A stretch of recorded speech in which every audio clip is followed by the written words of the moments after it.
Hello there everyone, welcome back to another video. So you've probably clicked the title because the whole Pakistan study subject from O levels is teasing you a lot and you need tips and you need the right pathway to follow to get rid of this monster. So here you have it. I, being a student personally, I struggled with Pakistan studies. And the reason was that we were kept apart from the syllabus and from whatever the resources were put out there by Cambridge, and we were shown a pretty difficult and thorny path by our teacher. And honestly, we were not even able to focus on Urdu and Islamiyat, let alone the sciences and other subjects. So let's start with the 10 tips that can help you improve your O-level Pakistan studies.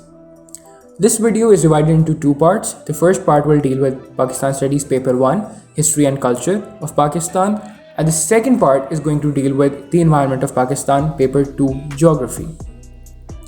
So let's start with Paper 1.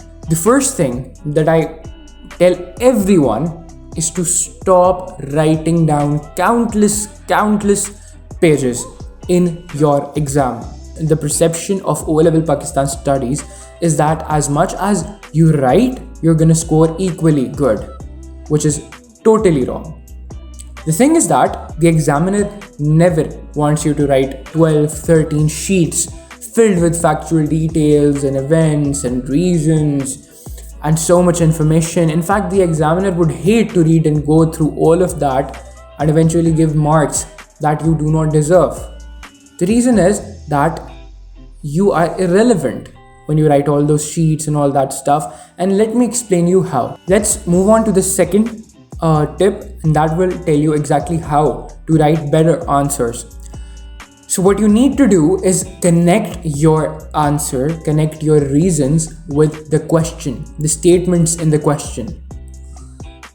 So essentially, when you're writing about reasons of a particular thing, a particular event happened and you need to mention the reasons. If there is a question that asks about the success and the failures of a particular subject or a particular topic or a particular event, or you need to give reasons for a particular event that happened or a particular war that happened. Whenever you're going to do that, whenever you're going to attempt a 7-mark or a 14-mark question, make sure that whatever you write, whatever reasons you give, whatever successes and failures you mention, you have to connect it to the question.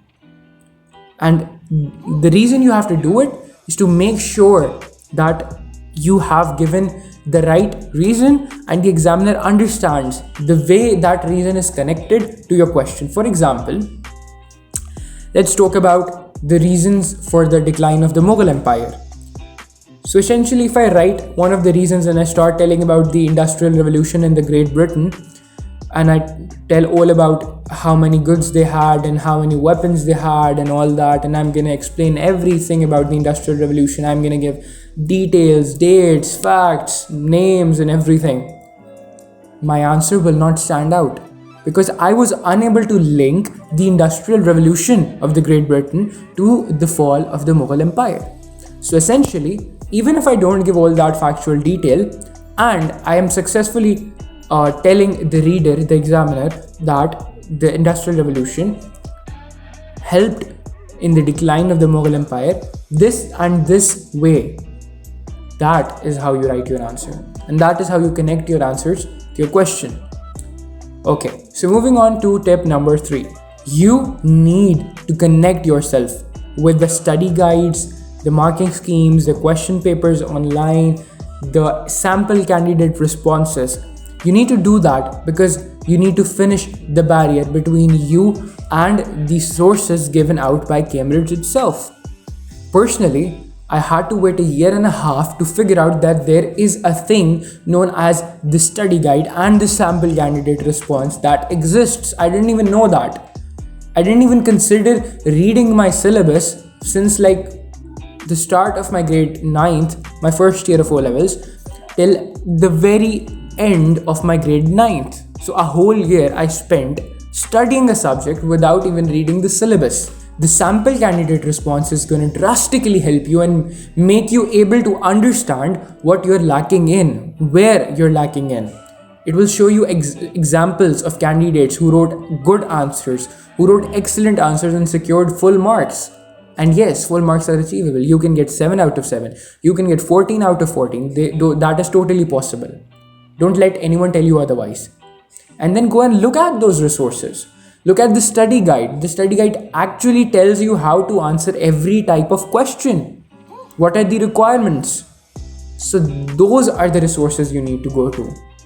You don't need to rush to academies and rush to teachers and rush to other people to learn about it. You need to make yourself capable enough to understand those things that are put out by Cambridge for the aid of students. Point number 4 is that one book is enough. Personally, at my time, I had a lot of books. I purchased a lot of books. I read Nigel Kelly, Nigel Smith, the Farooq Bajwa book, atlases, and atlases are important and that's a separate thing, but I had so many books. I had the notes, the red notes, the notes of the famous teachers of the city. I had all of that stuff, and believe you me, it does not help. If you want to research and if you want to know more details of a topic, go on, do that. You have the internet. You don't need so many teachers, so many books, and so many notes to tell you otherwise. Point number 5. When you're preparing for your O-Level Pakistan Studies Paper 1, focus on understanding and analyzing the story. So what you actually need to focus on is the story, whatever you're reading, the concept behind it, the ideas behind it, and you should be able to analyze it. Honestly, O-Level Pakistan Studies is all about analyzing. And trust me, you need to have that skill. Whatever happened in the past, it is more essential for you, it is more crucial for you to understand and analyze it rather than just memorizing and ratifying all those factual details, because anyone can do that. What gives you credit is your analysis of a particular thing. So if I give you, for example, a particular person, if I give you Tipu Sultan, you should be able to analyze what were the successes of Tipu Sultan, what were the failures of Tipu Sultan, what led to his fall, what led to his failure, what led to his success. You should be able to connect all those things and analyze them accordingly. That is the real deal. Now moving on to paper 2. In paper 2 geography, environment of Pakistan, the first thing you need to consider here is to clear your concepts. And I'm saying this again and again. You need to clear your concepts. In O-Levels Pakistan Studies Paper 2, everything is about concepts. If you have unclear concepts, if you have things that you do not understand altogether, you cannot proceed and just memorize stuff and just memorize questions from the past papers and you think that you know it. You don't. The real deal is clearing your concepts, and again, you don't need to rush to academies to clear your concepts. You don't need to rush to your teachers again and again. You can do it on the internet. A topic is bothering you, let's say agriculture, a particular thing, let's say population and a particular thing, let's say topography, a particular landscape, a particular thing in that, the Indus Plains, that is bothering you. Just go, type it up on Google, type it up on YouTube. You'll find tons of videos explaining it to you. Number 2 is to maximize your practice. I did not mention this in paper 1 because in paper 1, you need to focus more on understanding the story and being able to analyze every single thing. But paper 2 requires more and more practice. Paper 2 is a subject where you need practice to tell you actually that what are the areas that you need to be good at. And when you have good and ample practice, you already know, without even studying, you already know how to handle a question, and most of the time you can score pretty good without even studying the topic. So there you have it. Make sure that you're giving developed statements in the answers, essentially 4 mark, 5 mark, 6 mark questions. What I used to do initially, upon the instructions of one of my teachers, I used to just jot down each and every fact that I knew, each and every reason that I knew. For example, there was a question about the reasons for deforestation, and I would just write down the billion and zillion reasons I knew. That is where I was at fault.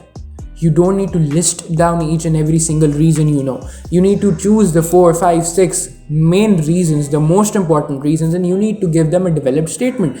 Once again, you need to link the reason to the cause. You have to create the whole idea of cause and effect. For example, if deforestation is related to agriculture, you need to relate both things in your statement. Land is needed for growing crops for such and such people, which is why we had to cut down the trees in such and such areas. So that is how you give a developed statement. See, you don't need to write down and jot down every reason that you know. Number 3 is that you don't have any choice whatsoever. Most people whom I know in paper 1 and paper 2, they think they have to attempt like 3 questions. They can, skip out a few topics, they can skip out a whole section, and that is the biggest mistake they ever make. And even in paper 1, you have a little chance, even though after the syllabus change in 2015, the choices have gone away, and you have to prepare all the sections because you don't know question number 1 is going to come from like which section and which not. So you have to prepare each and every topic. In paper 2, again, the syllabus has changed, so has the paper pattern. The questions are linked now, so that one question is not from 1 or 2 topics. It can be from a wide range of topics, and it can have a jumbled up concept structure. It can have concepts from different areas, different topics. So if you're like talking about question from fishing, question from industries, and there you have connected it with a part that deals with topography, or if you have like waters, you can actually connect it with agriculture, and you can actually connect it with population as well. So questions that come these days, they are all interlinked and interconnected. They're not like one question from each topic. So you don't have any choices. You need to prepare every single topic, and you need to make sure that you have cleared all your concepts from every topic. Number 4 for paper 2 is that you need to once again consult your syllabus. So what happened at our time is even when we start studying in grade 9, I remember that our teacher told us a very complex and a very complicated method to measure the lines of latitude.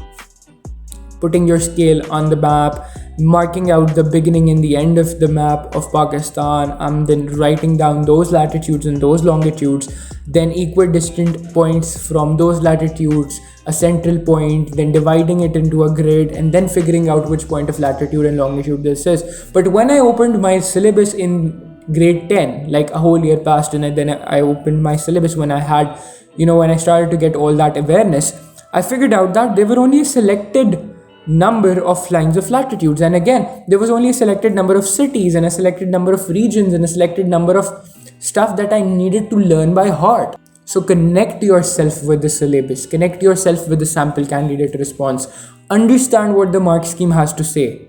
Just don't go and read the mark scheme.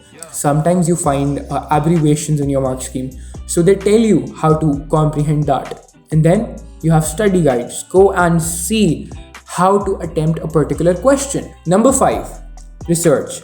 Now in paper 2, you're at benefit when you have an interest in politics, in the environment, and what's going on in the world. You're always at a benefit because paper 2 includes a great deal of quest for examples. The examiner wants you to give as many examples as you possibly can.